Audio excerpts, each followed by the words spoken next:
Hello বন্ধুগণ, দেখুন মেঠো পথ। আর এই মেঠো পথ ধরেই আমরা যাচ্ছি হরির বাসর দেখতে। সবুজে সবুজ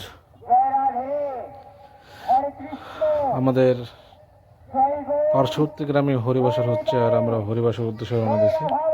খুব সুন্দর একটি গ্রামে। দেখুন এখানে প্রায় 5,000 লোকের খাওয়া দাওয়ার অ্যারেঞ্জমেন্ট করা হয়েছে এই হরিবাসরে। সেই ভোর থেকে রান্না শুরু হয়েছে, কত কিছু রান্না হয়েছে আমরা সবাই।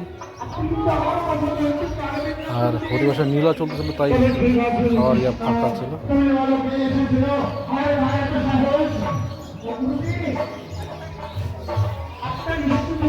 আমার মেয়ে এবং তার মামা আর এই খিচুড়ি।